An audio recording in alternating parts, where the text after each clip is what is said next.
Turalı. Misafirim var. Ya. Turalı.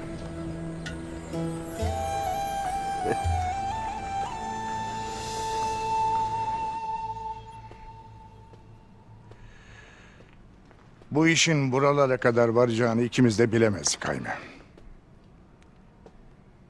Bilseydik bu işe girişmez miydin abi? Verdiğimiz karar yanlış değildi Hayme. Müşkül durumda kalanlara yardım etmemek ne dinimize ne töremize sığmazdı. Üstelik Moğollara karşı birbirimize destek olduk, güç verdik. Lakin Ertuğrul geldi, her şeyi bozdu değil mi?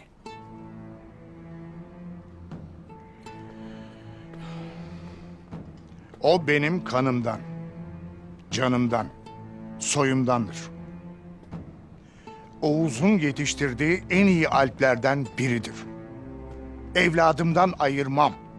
Lakin obamın huzuru için gözümü budaktan esirgemeyeceğimi sen de bilirsin.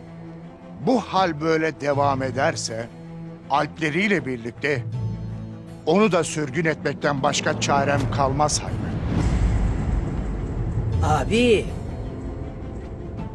iki obanın birliği için gerekirse bunu ben de yaparım. Ama buna sadece ben karar veririm. Sen de bunu böyle bilesin.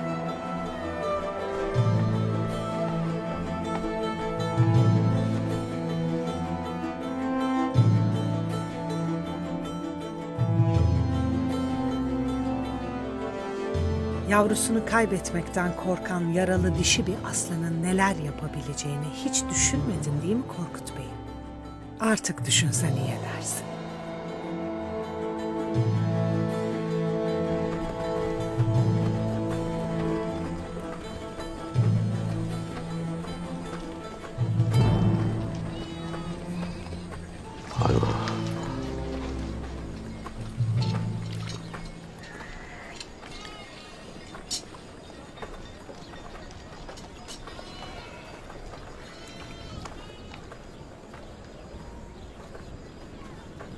İşini özlemişsin ha?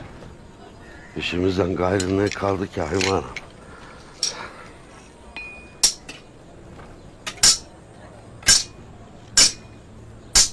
Nerede bunlar? Kim Hayme Hanım? Ertuğrul ve Alpleri neredeler? Bilmem ki. Atlarına binip yollarına gitmişlerdir. Nereye gittiler? Ne saklıyorsunuz benden? Deli Demir.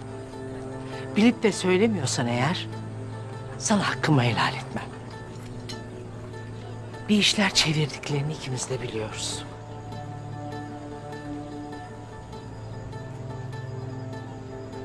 Gözüm üzerinizde olacak. Bilesin.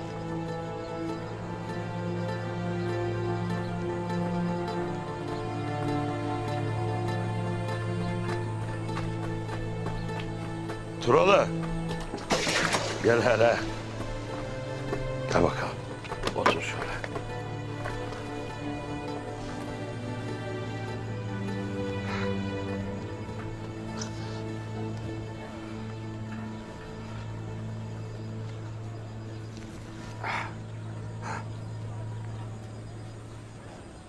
Hadi bakalım.